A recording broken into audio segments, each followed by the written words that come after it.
Hi everyone, I'm Lisa. And I'm Nick. And you're listening to It Takes Two, the podcast where two people take two movies with the same plot or premise and watch and discuss them. And continuing on with the spooky season, it's Halloween Part 2. Not the movie, just the second part of our Halloween specials. The episode that's coming out even closer to Halloween than the previous Halloween episode. Exactly. It's the spooky month.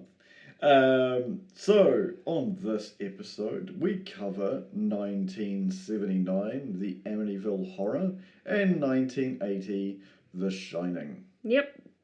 So these are two movies based on 1977 books that are about a family moving to a haunted or a building where supernatural things are occurring.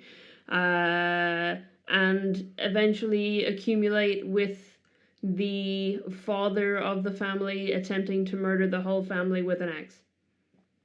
Yep, that happens in both those movies.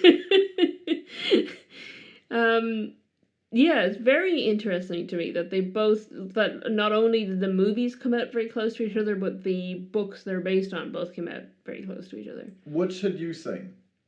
I'd seen The Shining. You'd seen The Shining. And I'd seen half of the remake of the Amityville Horror, but I'd never Ryan Reynolds one. Yeah. Okay. I'd never seen the original one.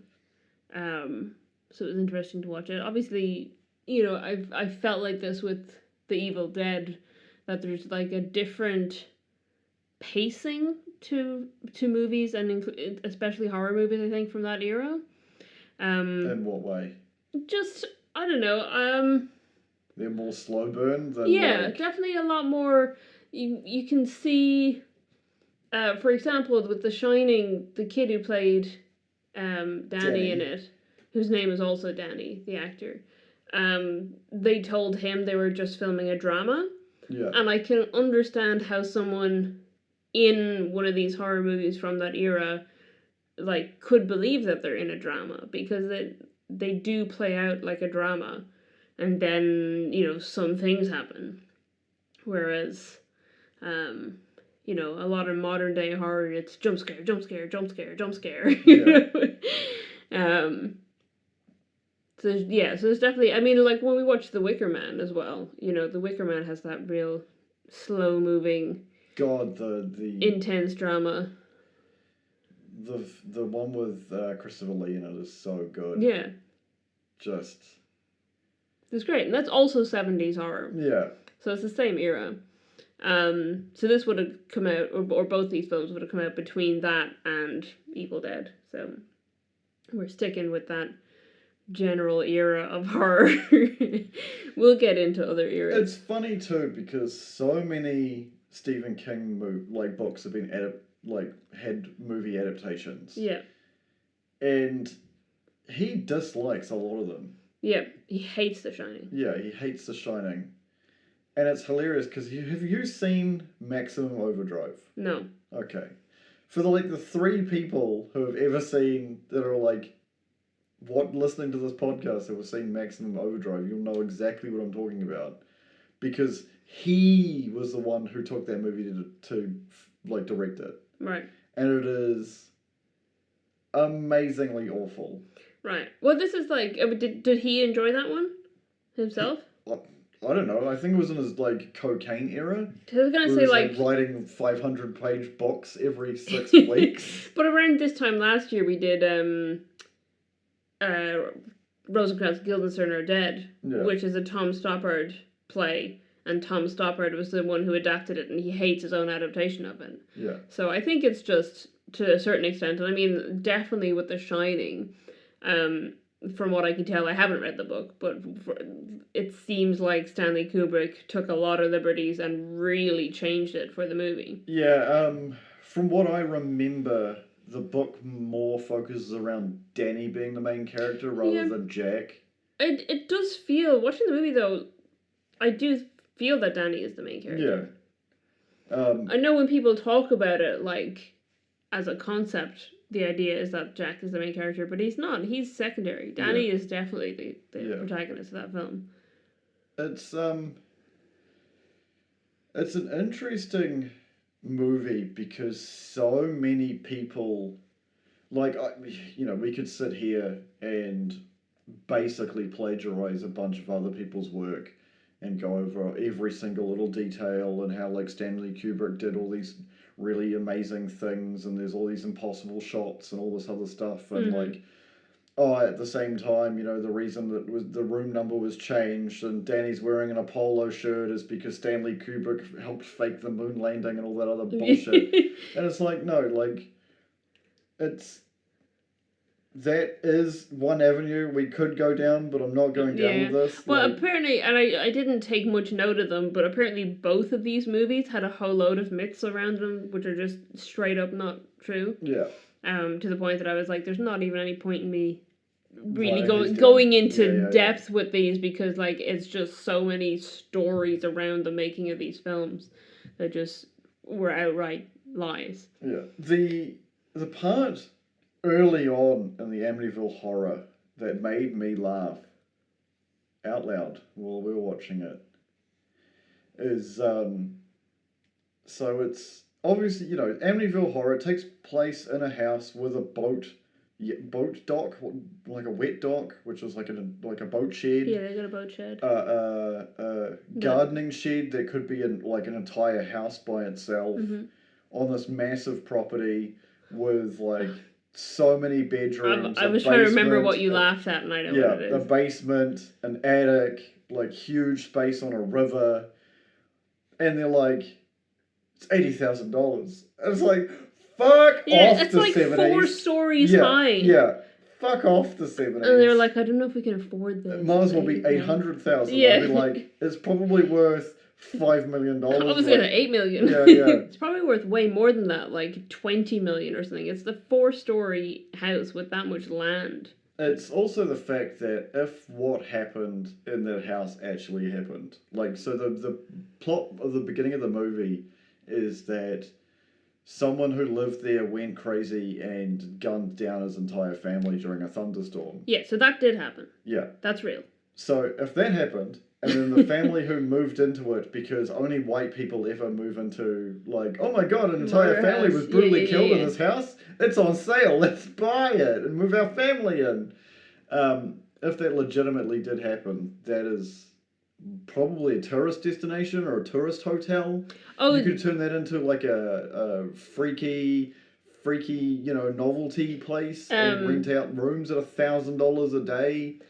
Well, the people who own it now, or I don't know at what point they did it, but they changed how the house looked. Like the windows that look like creepy evil eyes, they took those out and put in like regular windows and stuff because so many people came to the house after the movie was made. Even though the house in the movie isn't the house, because they wanted to film at it, and the town, like the whole local government were like, you are not filming in that house. You're not ruining our only tourism. Yeah, so they went and found a similar house somewhere else and then renovated it to look exactly like it, and then built the boat shed and the garden shed and stuff. Right. So they spent a lot of money on that stuff, but yeah, they weren't allowed to film in the real house. But one of those myths, like I was saying, was that like they didn't film in the real house because it was really haunted. Spooky. But basically, it's kind of generally accepted that yes, those original murders did take place in that house, but that the family that this movie is based on made up all the paranormal stuff for just like as a PR stunt to get some money. To sell it as a book deal and as a movie. And yeah. Who wrote the book? Not a member of the family. So is it like this is a loosely based true story bullshit, or is it like an actual? No, it's based on the account that the family gave. Right. So Jay Anson is the guy who wrote the book, but it was based on claims that the family actually made about what actually So this is the family that moved in after the murders, not the family that were murdered. Yeah. So the family So the family that moved in after the murders really did leave the house after not very long being in there, but they went to like anyone who would listen to tell them about the spooky stuff that happened and how we were possessed and it almost made us kill each other, The real guy, honestly, the most interesting thing researching the Amityville Horror is the real guy who committed the real murders, because he's dead now, but he only died 2 years ago. Wow. While serving 6 consecutive life sentences. Yeah. Every time he appealed it, he changed the story of what happened. Every time. Right. Like, and in bizarre ways. So, like, he initially claimed... So, it's... The actual murder is weird. He killed 6 members of his family. He killed his parents and 4 siblings. Right. And all of them were found lying face down in their beds with no sign of a struggle. And 4 out of the 6, they were asleep, but there was no silencer on the gun. Right. So the question would be then, like, how did they not wake up? That's what I was thinking when the movie started, yep. Yeah. He claimed initially that he sedated them all, but there were no sedatives. No sedatives in their systems. He went back at some point and claimed that actually his little sister... So they apparently 4 out of the 6 of them were asleep when they died. The other 2, the mom and the sister, were awake. Right. When they died, but they were still found in their beds face down. Yeah. But he claimed that the sister killed his dad, and then the mom got so upset she killed all the children, and then he killed the mom in self-defense. And then he later claimed that the sister killed all of them, and he only killed her, and it was an accident while they were fighting for the gun. Even though, again, no signs of a struggle. Yeah.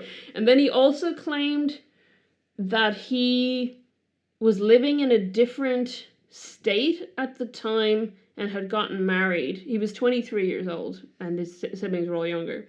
So he claimed he was in a different state, and he'd gotten married, and he was living with a woman, and his mom had called him in a frenzy about something, and he'd come back and found half the family murdered, and, and then killed sister or mom or whoever was still alive at the time. And the woman who he claimed to be married to corroborated his story, but then later it turned out that they didn't get married until 7 years after he went to jail or something. Okay. So it's all very strange.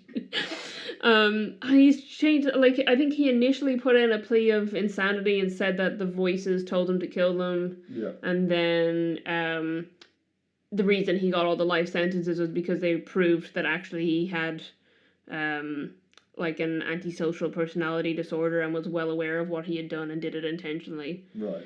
So it's like a whole weird thing, but he just kept appealing it and coming up with a totally different story about what happened every time. Look, I've been in jail. I've been thinking about what happened. and actually...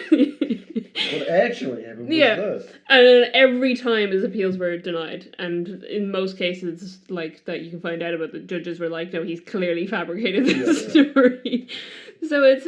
I mean, the thing is that, like, it is mysterious in that we still don't know exactly what happened, because I don't understand how he could kill 6 people in different rooms of a house with a rifle with no silencer on it without them waking up. It's called suppressive, but yeah. Oh, okay. And without any of them struggling or anything. And no one heard the gunshots or anything. He went to the local bar and was like, my family are all dead. Yeah. And then they called the police to go look, and then the police came to him in the bar and arrested him in the bar. Yeah. Which they reference in the movie, because they say, oh, he was sitting right here when he was arrested. Oh, right, yeah. So that was that moment in the movie. Yeah. So it's weird. It's just weird. But the story of the family who moved in afterwards, the Lutzes, was originally, I think, published in like a tabloid or a magazine or something that they had gone to, because they obviously were trying to sell the story, and then they got this guy who wrote the book about it. But the general consensus is that it's a complete fabrication. They made it up just to get some attention. Do you know about David Bain?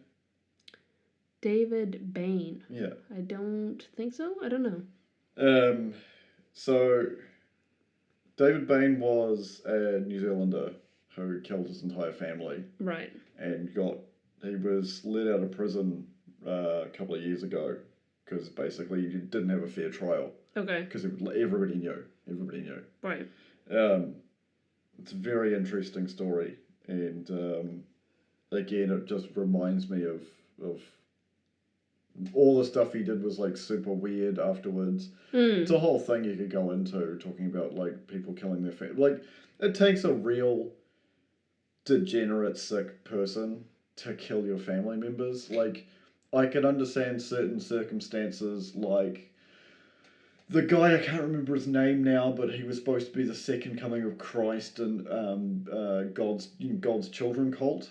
I don't know it. It's the ones that just had sex with underage people. Oh, gross. Yeah, and he murdered the shit out of his mum. And it kind of makes sense. Right, because he was indoctrinated in a cult from a young age. And molested a lot. Yeah. Okay. Yeah. Well, this guy had a personality disorder that obviously was not treated, or, he clearly didn't have any way to actually look after himself. It's not an excuse, but you could kind of go, okay, I can see how this might happen, I guess. What a shame that there's someone, in their 20s who's living with that, and to an extent that they are violent and nothing has happened before. Yeah. So in the movie, though, yes, the house is evil because it was built by a man who escaped the Salem witch trials. Yep. And has like a weird portal to hell in the basement that was bricked up. Yep. And also the ooze from the second Ghostbusters movie. Which is just concentrated evil because everybody in New York is a dick, so it just concentrates there. I like the second Ghostbusters movie. Yes, so do I. Do you know what? No, we can't. We don't have time today. We'll watch it tomorrow. We'll just watch Ghostbusters tomorrow. Watch all 4 Ghostbusters movies. Okay. I was like, which one's the third one? Oh, I remember which the third one is. Yeah, it was... Seeing Daddy Brolin was interesting because I forgot that James Brolin, Josh Brolin's dad, was in it. Also, Uncle Brolin, the floating head downstairs and the picture in the newspaper of the killer. Yeah. They wanted someone who looked very like James Brolin, and it turns out he has a brother right. who looks very like him. Didn't have a beard though, so it's a fake beard on him. Right. But so Daddy Brolin and Uncle Brolin were both in it. There's a sequence in the beginning of the movie where the family's playing outside and the priest from the local parish arrives. So many Catholics in this movie. Yes. Yeah, like their aunt is a nun for no reason. Yeah. Well, there's a reason. And there's a sequence in a scary movie, and I'd completely forgotten this what it was referencing.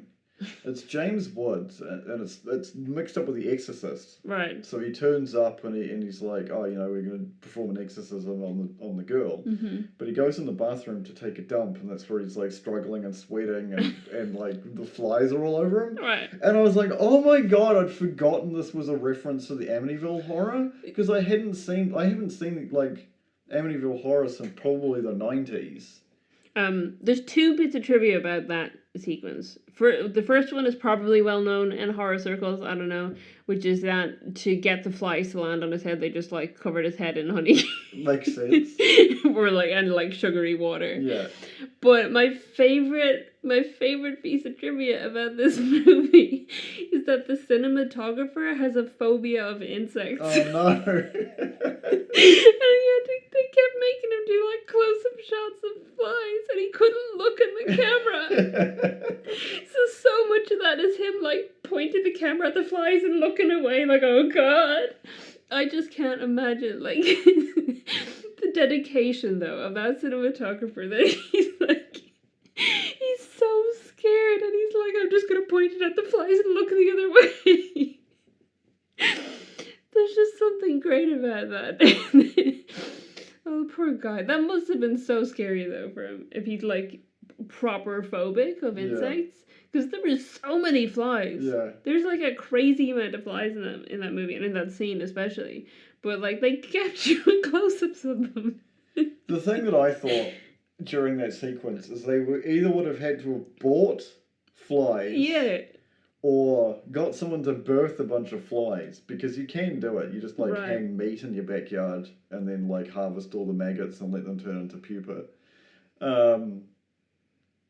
But just oh, we need a fly wrangler. Like, oh yeah, I knew there was more to that fact, which is that the seeing the flies made him lose his appetite, so he lost 30 pounds filming the film. The cinematographer lost 30 pounds because he couldn't eat because he was so scared of the flies. Wow. That's a lot of weight to lose. Yeah. That should be a new fad diet. Film a film with something you're afraid of it. Yeah. And it's literally your job to film the thing you're afraid of. And you just won't want to eat. Anybody who has a phobia of clowns. Poor guy. His name is Fred J. Koenenkamp. Well done for your dedication to doing your job. Wow. Just like, because I read that fact and I was like, oh, okay, but I hadn't seen it yet. Yeah. That scene. And then when it comes up, I was like, oh, God, this guy. There's a lot of close-ups of flies. Poor guy. Anyway. Yeah, so a lot of Catholicism, a lot of Catholiciness. Yeah. And in Amityville Horror, you've got, being very important. They hung a crucifix on a wall at a certain point because it would look beautiful. You've got the priest coming over the next day. She also had a whole statue of Mary. She had she was like hand painting it as well. Yeah, it was like, what, maybe 2.5 feet tall? Yeah. As you do. Gotta have one of those in your house. But the father wasn't, the stepdad wasn't religious, from what I could tell, right? Yeah. He didn't give a shit. And she's like, yes, we're gonna have our crosses and our statues of the Virgin Mary. There's another Virgin Mary in her car. Right. In her van. Yeah. And obviously her aunt is was it her aunt or her sister? Well... Because she says to the kid, your aunt, and then when she sees her, she also calls her auntie, whatever, so... Yeah, but don't you refer to a nun as a sister? Yeah. Well, she didn't call her sister, she called her auntie. Yeah, confusing. So, I assume she is an actual relative, but I don't know whose aunt she is. Though she could be not a relative, I guess. Could be a friend of her parents or something, I don't know. Who knows? The kids were afraid of her because she pinched them. Also, she walked in. Oh, yeah, that was the thing that like all of the Catholics, well, except for her, because she is a Catholic. I guess all the people who are extensions of the Catholic Church, the priests and the nun, like just walk into the house and get sick. Yeah. They just walk in, they're like, oh, I don't feel good. Like, I know the 70s were a different time, but still, like, I can't remember. There was a serial killer who did it. I just had like a momentary glimpse back to something I used to, like a really morbid fact I used to know.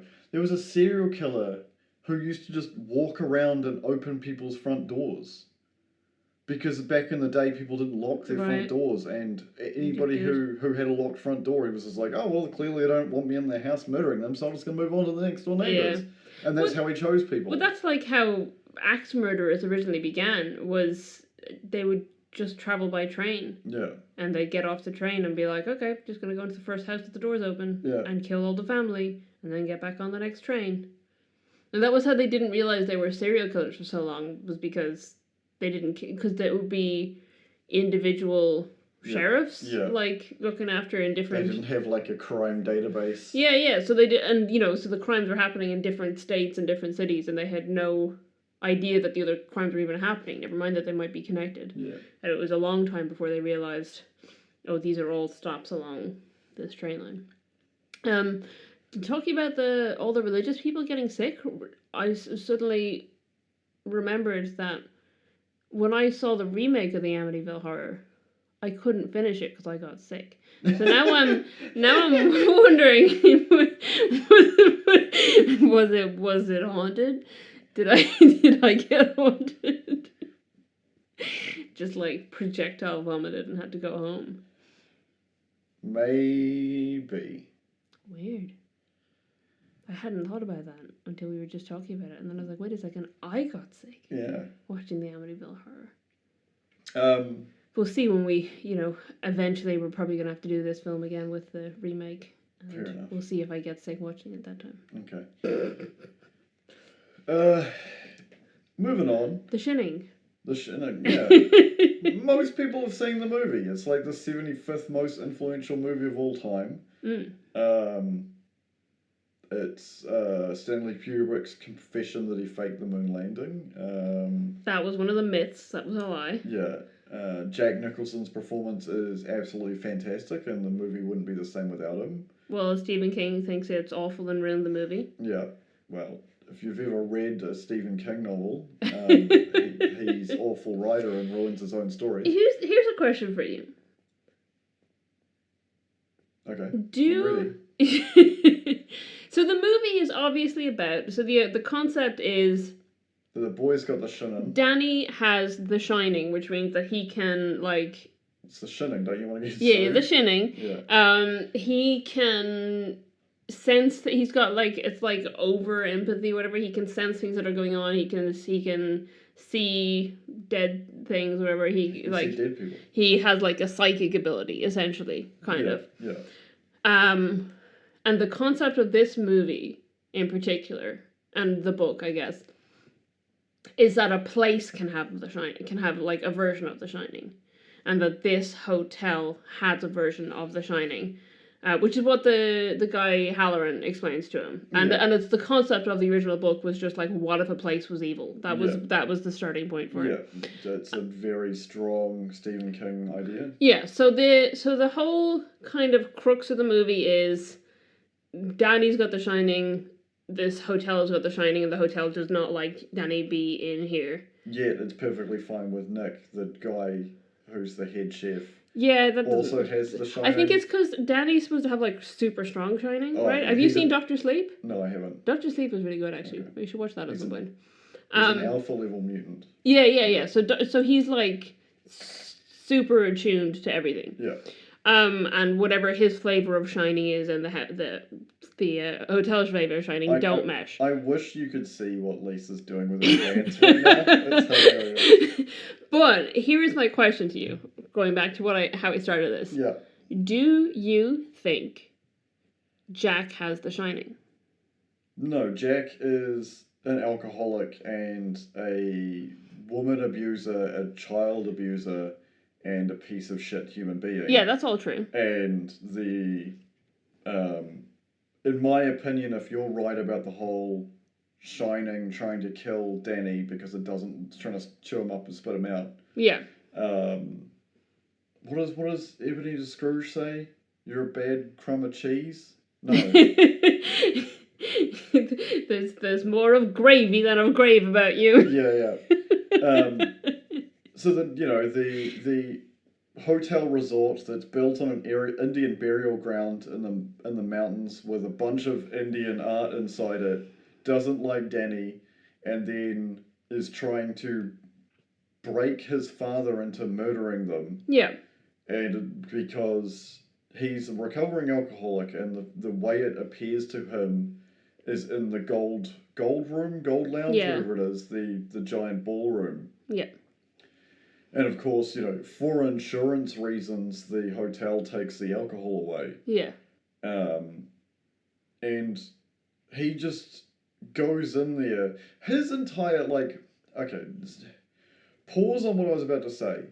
His entire motivation and what he does in him being, there's a rant, and he goes nuts at his wife. Mm-hmm. And he's like, it's my responsibility. They leaned on me to look after this hotel, and it's my responsibility. He is not seen at one point in the entire movie, post him going crazy. Yeah. Him helping at any point. Yeah. He sleeps till 11. His wife makes him breakfast. He's like, oh, we should hang out later, but after I do work. And then screams at her when she brings him a sandwich. Yeah. Like, don't you fucking come in here while I'm working, and like, he's not working on anything. He's just all fun and what is it? All work and no play makes Jack a dull boy. Yeah. Over and over again in the most creative formats possible, because it like sucks to be whoever that prop master was that had to make all that shit. Yeah, no, they literally had someone type it all up by hand. And also, every time you hear him at the typewriter, they had recorded the sound of someone typing those words because they didn't want anyone to listen and be like, but it's not what he's typing. Yeah, it's like how people used to be able to tell based on tonal shift of what number you were typing. Yeah. On a phone. Yeah, his motivations for being there is to work on a novel or some piece of literature he's writing. Yeah. Doesn't do any of that. No. Doesn't help out at all. No. It's all his wife's doing. Yeah. Do you know what annoys me about the wife situation in this movie? I like Shelley Duvall in this movie. Yeah. Stephen King doesn't like how she is portrayed in the movie and didn't think Shelley Duvall was right for her at all. Right. Because Stanley Kubrick changed the character. Stephen King says that the portrayal of Wendy in the movie is misogynistic because all she does is stand around and scream. That's not true. Exactly. And from what I can tell, the version of her in the book and his whole thing about her is that, like, the reason he's upset that she's just screaming all the time is that in the book, she's like an ex-cheerleader who has never had a problem in her life and then suddenly is confronted with everything going to shit in this hotel. So he didn't like that they made her have, like, actual emotions or, like, act like someone who has been through anything in her life. But in my opinion, the description of her from Stephen King is more misogynistic than what we see in the movie. I mean, in the movie, she's like, she is the person actually doing the job and being a caretaker. And I get, like, misogynistic in world in the sense that Jack is being paid to do this and she's doing all the work. Yeah. But I don't think filmmaking-wise, the portrayal is misogynistic, if you get what I mean.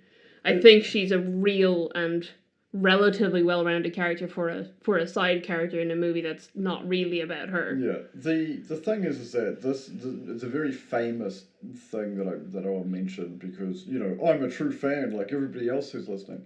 When Wendy, the character, is swinging the bat at the camera, it's Stanley Kubrick who she's swinging it at. Mm-hmm. And apparently he was, like, torturing her 100%. and a piece of shit, like, to get the performance out of her. Yeah. She said that it was horrible and she'd never want to do it again, but she also doesn't regret it because she was trying to act as the woman at the end of her tether and that did put her at the end of her tether. It's method acting. Yeah, it's method but it's forced method acting, which I don't like, and I don't like when directors do that. We've talked about this with James Cameron before. I don't like it. Yeah, but it's no worse than what, like... The interview, I'm saying that in brackets, that Megan Fox got for Transformers. Mm. Oh, just turn up at my house and I'll interview you. Oh, you wash my car, that's your interview. Like, horrible. That's just as misogynistic as, like... It's awful, yeah. Yeah. And this person just prints money. Yeah, I wouldn't say... I mean, I don't know, because I wasn't there. From what I've read, I don't think Stanley Kubrick's treatment of Shelley Duvall was coming from a place of misogyny. I think he just treated everyone like that. Yeah. Apparently he was great with Danny, the kid. He was, like, really protective of him and really lovely to him and just, like, always nice around him and, like, continued sending him Christmas cards every year, sweet. You know. And they got on really well and he made his experience great. Yeah. But he also tortured Shelley Duvall. And I think he was... But, like, all the adult actors seem to have a horrible time making that movie. Right. Because he's just apparently very well known for wanting to do multiple takes. And by multiple takes, I mean hundreds of takes. Right. To the point that, like, there's a scene... For the editor. Well, yeah. There's a scene where Shelley Duvall is running up the stairs, I think, and they shot it so many times that she ran the equivalent of running the whole way up the Empire State Building. That's and bananas. it's one of the other actors, I think it was Scatman Crothers, was like basically driven mad by how many takes they had to do for all his scenes. The next film he did, I can't remember which film, I probably got it in my notes, I'll check later. But the next film he did was directed by Clint Eastwood, and Clint Eastwood, as a director, has a reputation for taking the first take for everything. So he apparently... That's also terrible. So apparently he just like broke down crying on the set of the Clint Eastwood film because he was so relieved after having done The Shining that he could do one take and be like, yeah, good job, you did it. And it's like, I did it? You don't want 170 more takes of this? So back what I was saying. Yeah. That's how the hotel gets to Jack. Yeah. Because it's instantly playing on his weakness of being a shit person and using alcohol as a crutch. And the fact that he just accepts it. Hey, Lyle, give me an entire bottle of like bourbon. Leave the bottle. Yeah. How's your day going? I've got $60. Yeah, he really does just accept everything. Yeah. Very quickly. Well, I'll tell you my thoughts on it. Because this isn't something I'd really considered watching it before, but I think just because I'm trying to analyze it for the podcast. When Halloran, that's his name, right? Dick Halloran, talks to Danny about The Shining, he talks about his grandmother having it and how it's hereditary. Yeah. Which would imply that it skips generations. Well, maybe, but it would imply that that Danny would have inherited it from someone. Yeah. I think what we see with Wendy is what you would see with an ordinary person in the hotel, which is that she doesn't see any of it until it gets like totally ramped up to the max. So you're saying that Jack's got it and he hid it by drinking alcohol? Yes, that is a theory. I did try to look it up, and people fight back and forth about this, but apparently there is precedent in, I don't know, one of the, like a sequel or something. I don't know if it was in Doctor Sleep, the novel, or what, but there is precedent for using alcohol to suppress The Shining. Right. And this idea that Jack, first of all, because I think they also say in the movie even that sometimes people don't even know they have it. Yeah. So this idea that Jack maybe doesn't know he has it and has been an alcoholic for so many years that he's totally suppressed it. He's just stopped drinking, I think they said 6 months ago or something. Like it was recent in the film. It was recent that he like dislocated Danny's arm. Yeah, he dislocated his shoulder. Yeah, I think they said it was something like 6 months ago. Like it's fairly recent at the point that the film starts that he stopped drinking and that he goes to this place that has its own Shining. Yeah. And he is seeing stuff pretty much straight away. Yeah. And he's not interacting with things the same way Danny is. I think Danny is very aware of his Shining. Yeah. And he's obviously got a very strong Shining. And it's obviously very opposed to whatever's going on in the hotel. Whereas I think if Jack has the Shining, first of all, he didn't know about it. Second of all, he's accidentally hidden it for years, suppressed it for years. Thirdly, he it's weaker than Danny's one, but also I think that because of who he is as a person and the kind of nastiness he has inside him, that he meshes in with the hotel. So rather than like Danny being like, opposite magnets, he just kind of slots into what the hotel wants him to do. Yeah, it definitely feels like he's more like input than output. Like he's receiving the negative juju from the building. Yeah, and I just feel like that wouldn't work with an ordinary person, because they talk about obviously the previous guy who killed his family. Yeah. But that was 10 years beforehand. Yeah. And every year in between that, they've had a different caretaker, and there hasn't been any issues. Yeah. So it's not that this is happening every time they bring someone in, and it's not happening day to day with the people who are there, on a normal basis. Yeah. So there must be something that needs to be there in the person inherently for the hotel to be able to do that, to control them like that. And I wonder, is it a form of The Shining? I tell you, from my point of view, if I was in that situation, I think the disgusting decor would have made me go crazy and kill my family. But it's so big, just go to one of the rooms that doesn't look like that. Even the carpet is horrible. Oh, I really love pink and gold. Mixed together? Are you high, Wendy? Room 237. Yeah. What did I say when the camera pans into it? I don't remember. It's like, oh my god, there's gauche. Oh, yeah. It is orange, like burnt orange and lime green, and the floor is like purple and green.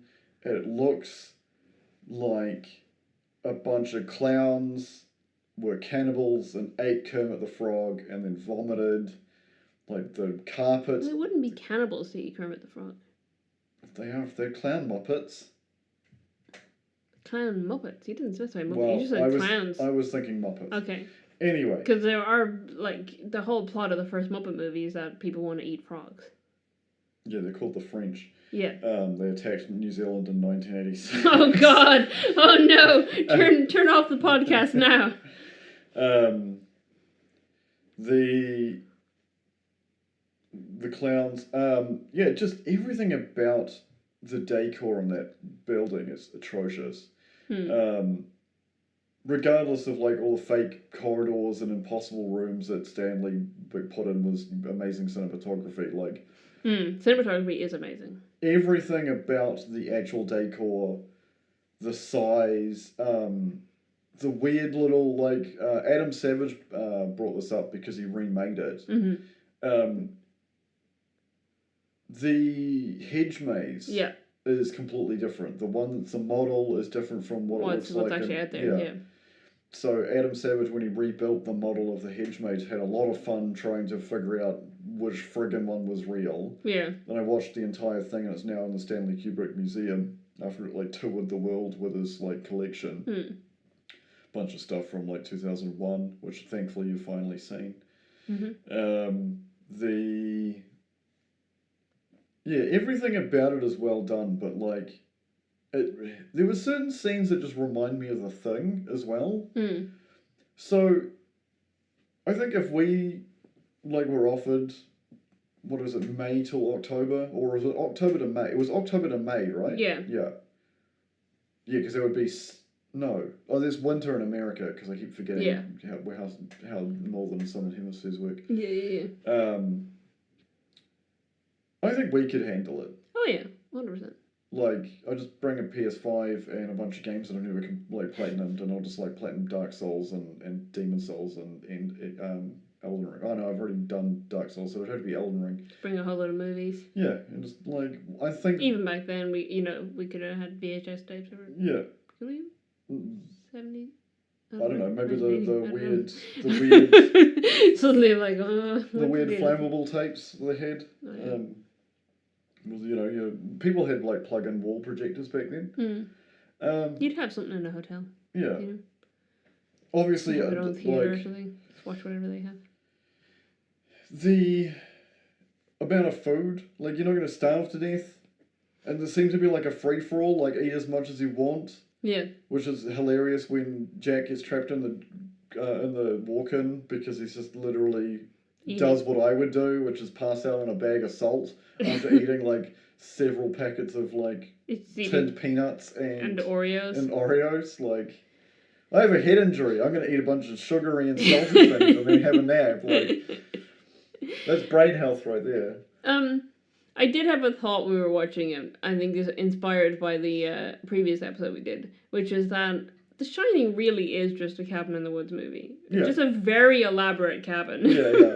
But it's the same idea. Yeah. That they go to this remote place where they're all alone and there's weird paranormal stuff happens in it. Like, it's just a cabin in the woods movie. Amityville Horror isn't because it's, they're in a town. Yeah, they're in a town. There's people around. There's, people. Can I point out, going back to the Amityville Horror, can I point out one thing? Mm-hmm. Despite the Catholics in that movie being, psychically or religiously, I don't know how religion works, when it comes to defending yourself against, like, armoring yourself with God against the forces of evil. Like, I don't know what you'd call that. Like a power level scaling. your openness to faith, whatever you want to Mm-hmm. call it.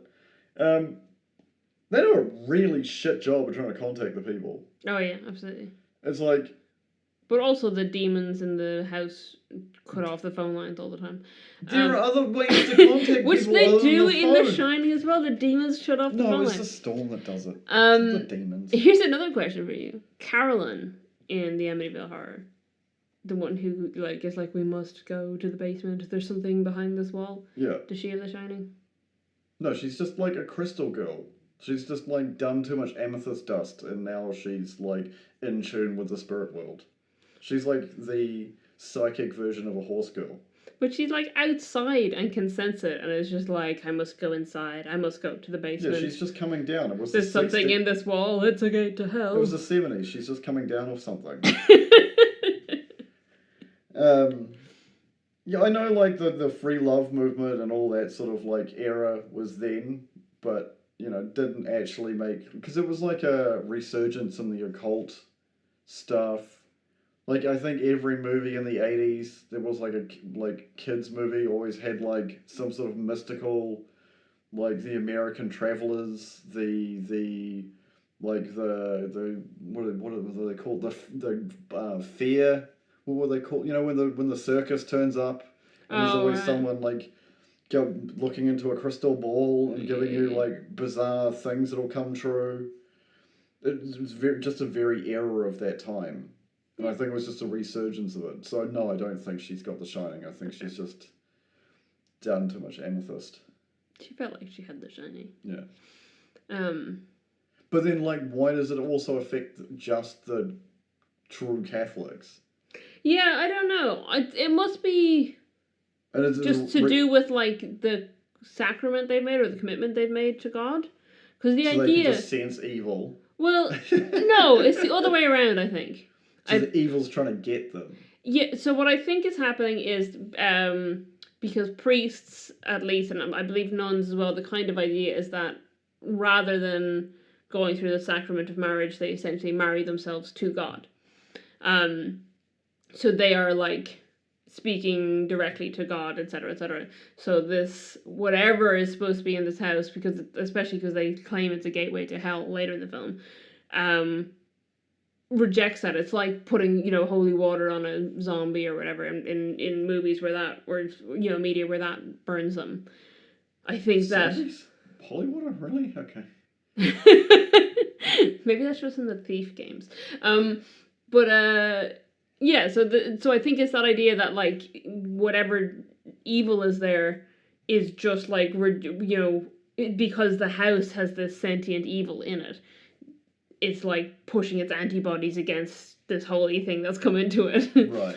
So they're not really sensing it, they don't really know what's going on, but they're being, like, pushed out and told to leave, and they don't feel better until they're out of there and far away and have But they don't, because the priest is like got the stigmata and ends up with like flu-like symptoms, and then it tries to kill and then he blinds them after it tries to kill them in the car. How did the house? Well, that's because they're trying to get back to the house, and at this point the house is now aware of him, so it's keeping tabs on him, I guess, from a distance. And it's like, no, don't let him come back here. It was horrible when he was in here the first time. It's just so bizarre. Yeah, but that's how I interpreted it, is that, like, the house is just totally rejecting having this holy person come into. And they're not really... I think the priest gets it much more than the nun does, I think, and maybe because he was in there for longer as well. And he heard that voice. Whereas the nun just is, like, suddenly feels sick. She's like, no, I need to go, I need to get out of here. And doesn't really know why it's happening, but I think that's the idea, is that it's like, just like, oh God, put everything you can at this person, just get them out of here. What's the significance of 3:15?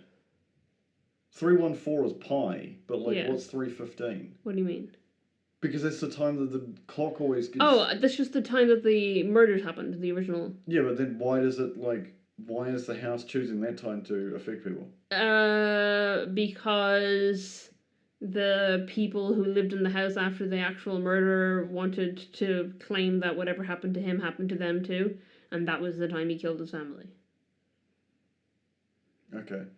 So, It just But, happens to be the time that the guy killed the family.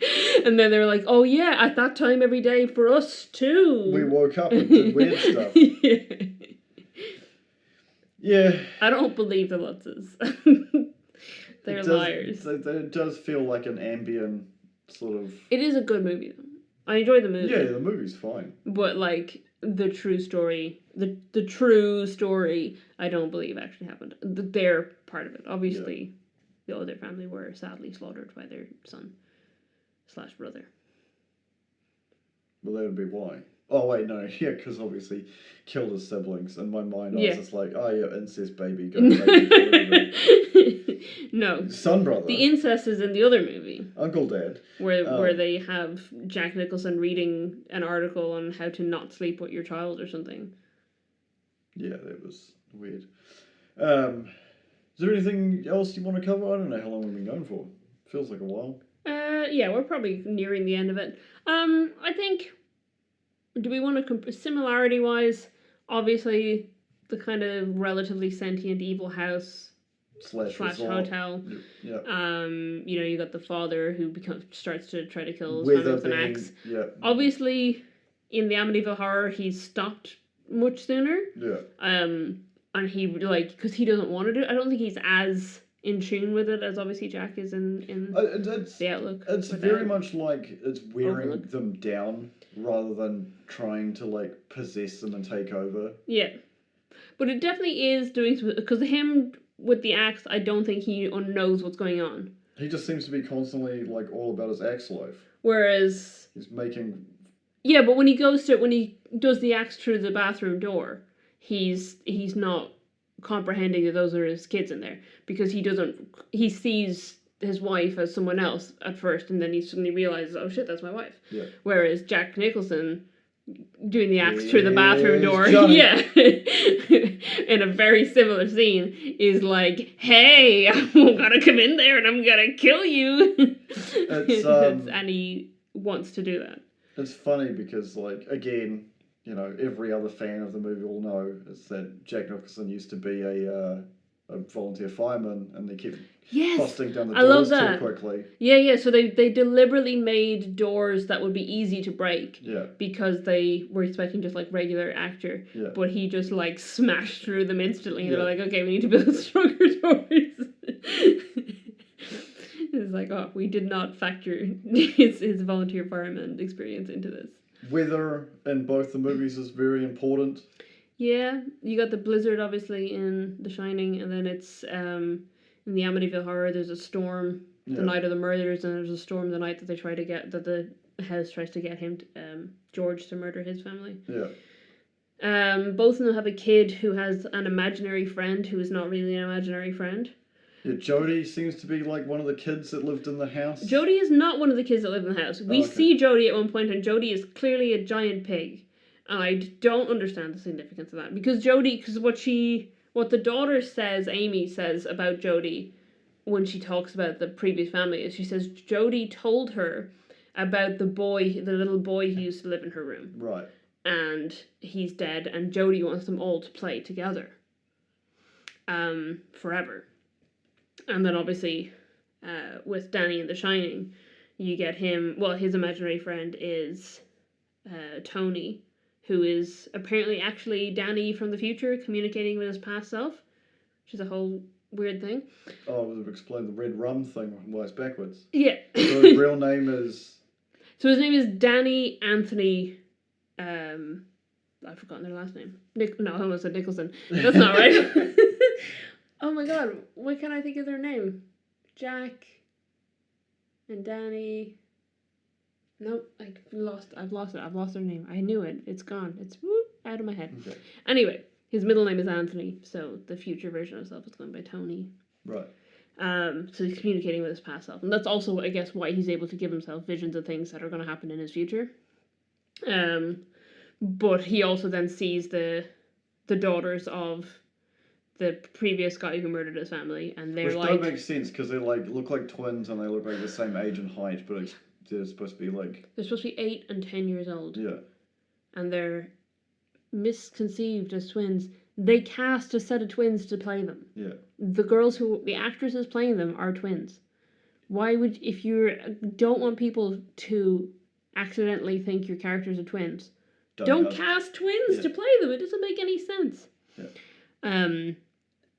But he sees them and they also are like, stay here with us, Danny, play with us forever.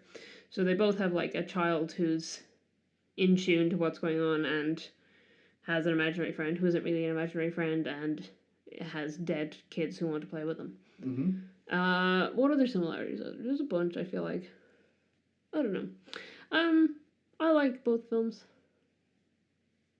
They're alright. They're alright. They're not. Like them. No, I do. Right. I love the cinematography of The Shining. Yeah. I think The Shining is a fantastic example of how important having the right music is for your film. Yeah. Because that opening sequence is just like these stunning aerial tracking shots of like just beautiful countryside. Sidewinder. What? It's the name of the road. Oh, okay. And then just this most ominous, horrible music over it. Yeah. And it's so unsettling. Because you could just, if you didn't have music there, or if you had different music, it's like, oh, this is just a family going on a road trip. This is really nice. But it's like just so tense explicitly because of the music, and there's a lot of moments throughout the movie where that happens, where it's like a relatively normal thing happening on screen, but the music is like, nope, this ain't normal. Yeah. Something's going on. I think it's a great example of that. It's one of the things that Stephen King didn't like about the Jack Nicholson's portrayal is that he seems crazy in the beginning of the movie before they're even living there. Yeah. Rewatching it now, I was just like, he's not crazy. He's being nervous in a job interview because his life is going down the friggin' toilet. Yeah, because I got that as well, because that was Stephen King's big criticism. Yeah. And then, so I was watching it for that. Yeah, and I was like, exactly. He's not. He's just a normal guy beforehand, and then he just snaps. And you can see it. You can see it as it goes on. On that note, apparently Robert De Niro and Robin Williams are both considered for the role of Jack. Jack Torrance, there we go, that's the last name. I don't know why that was out of my head. Robin Williams would have been fucking hilarious. Yeah. So Stanley Kubrick watched Taxi Driver and decided that Robert De Niro couldn't do psychotic well enough for the role. He didn't think he could be psychotic enough. And then he watched Robin Williams in Mork and Mindy, and he said, that man is too psychotic for this role. Other interesting thing is that Harrison Ford was considered for the role of Jack Torrance. That's weird. Because Star Wars had just come out and was very successful. And Harrison Ford was also considered for the role of George Lutz in the Amityville Horror. And James Brolin was considered for the role of Jack Torrance. But then the Amityville Horror came out first, and they were like, yeah, people are just going to compare these two films if we put James Brolin in as Jack Torrance. Which is interesting. But yeah, I thought that was fun. Do you want to have a guess at the budgets and box offices for these films? I'm assuming the Amityville Horror was cheaper. Yeah. Because I know Stanley Kubrick liked to spend money. True. I'm assuming The Shining made like shit tons. I'd say 170 and then made 500 and then... So wait, you're saying 170,000 or 170 million? 170 million for The Shining and then made 500. You think the budget was 170 million? Oh, sorry, I'm thinking in like this day and age. No. 1980. Yeah. Oh my god. Money doesn't mean anything anymore when it comes to movies. It's so terrible. Yeah. Here's a $500 million movie and it's just garbage and you're like, great. How did it make $1 billion? I don't know. 20 makes 100. I'm going to go with 20 and makes 100. There you go. For The Shining? Yeah. 19 million budget, made 47 million. Okay. And what do you think of the Amityville Horror? 7 and made 20. 4.7 million budget. Oh, there was a made 7 in there. $86 million. What? It made almost twice as much as The Shining. It was a much more successful movie. Interesting. Yeah. And what's really interesting about that is James Brolin, because it was such a low budget, James Brolin said, I won't take a salary. Oh my I'll God, take a percentage. Nice. So he got $17 million. Jesus. And which, adjusted for inflation, is $64 million in today's money. So James Brolin's like, oh, you've only got $4 million to make this movie, don't worry, I'll just take a percentage of your profits. And he ended up making like as much as The Shining cost. It was like Fantastic. when the first Star Wars movie was a hit, Mm. and the studio was like, "Oh my God, we're rich," and it's like, you guys didn't read all the executives are like, we didn't read the contract. Why does George own everything? Yeah. He's like, uh-oh. This is Boba Fett flavored toothpaste. It's very important to the plot. I feel like I actually have covered most of the trivia I had as well, to be honest. Yeah, I think we covered all the trivia I had, pretty much. It was the scene towards the end of the film where Wendy's running up the stairs carrying the knife that they shot 35 times, which was the equivalent of the Empire State Building. Oh, I did take down one extra note for both, which was how long the filming took. Because I thought it was interesting because of how many reshoots and how many extra takes Stanley Kubrick made them do. The Shining took 56 weeks to film. Jesus. And the Amityville Horror took 7 weeks. You'd never get away with that these days. Yeah. Well, apparently the shot of the blood in the elevator. Yeah. So they only shot that 3 times. Allegedly. But it took so much setup that it took them almost a year to get 3 shots of it. To do 3 takes. Because they didn't scale it. Yeah. And like the fact that he, human being would be like, oh, let's make a scale, let's make a scale model, but it doesn't look real. So their response is, oh, we'll just fill a fucking entire elevator with fake blood. Yeah, and apparently every time they shot it, he was like, it doesn't look like blood. So, yeah, but it says that, so apparently it only took 3 takes, but it took so long to set it up each time that it took about a year for them to get the shot right. It also doesn't make any sense. The blood coming out of the elevator? It is an iconic scene from The Shining.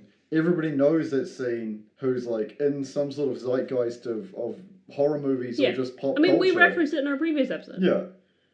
It makes no sense within the concept of what happened in the movie. Like, it's not like he drained... he didn't have a big enough family to fill an entire elevator full of blood. But in the other movie, the Amityville Horror, the blood just drips out of the walls for no reason. These are just buildings that bleed. They're just buildings that bleed for the dramatic effect of it. I do love that Danny, the kid who played Danny, whose name is also Danny, thought they were filming a drama. It was years later they showed him like a really cut down version so he could see it was a horror, and then it wasn't until he was 18 that he actually saw the uncut version of it. Weird drama movie just being like, you've got the shit in.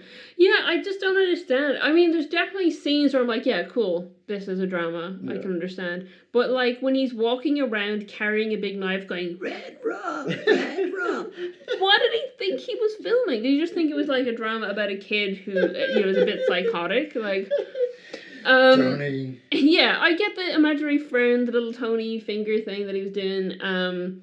But there's like sequences, like even when he sees the twins, and I get that they wouldn't have shown him the twins at the time, they would have filmed them separately. But like he's doing this like really shocked, scared face and covering his eyes. Like, what did they tell him he was seeing? I don't. Depends on what order they made him film stuff in. Yeah, I suppose. Interesting though. And they could have told him that like he was having a seizure or something, and that's why he was just like frothing at the mouth and contacting Dick. Yeah. Weird. But then again, also, at that age, you probably maybe aren't thinking too much outside, into the big picture. And they're telling you they're filming a drama, so you're like, okay, I guess it's a drama. Yeah. He does a great job, though.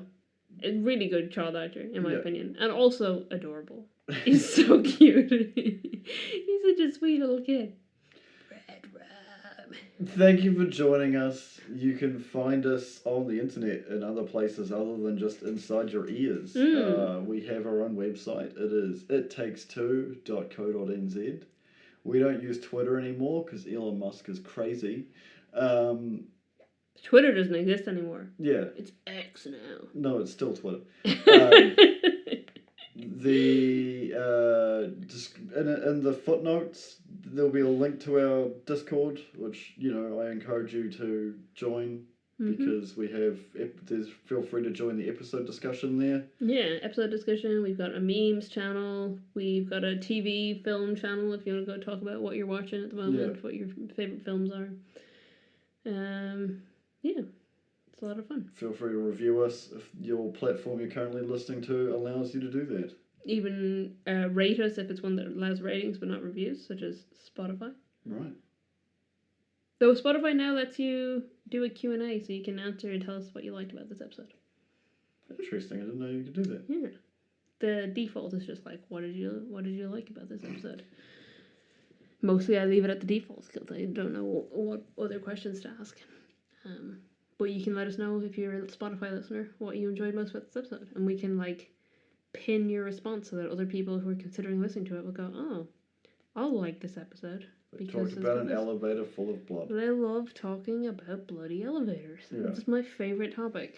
I'm an expert. I'm the bloody elevator expert. I'm the guy who's afraid of flies. Alright, thank you very much for joining us. And we'll catch you. Why are we doing this backwards? I don't know. I thought it was for spooky reason. We'll catch you. Oh yeah, have a good Halloween. Yeah. We'll catch you next time. Bye. Bye.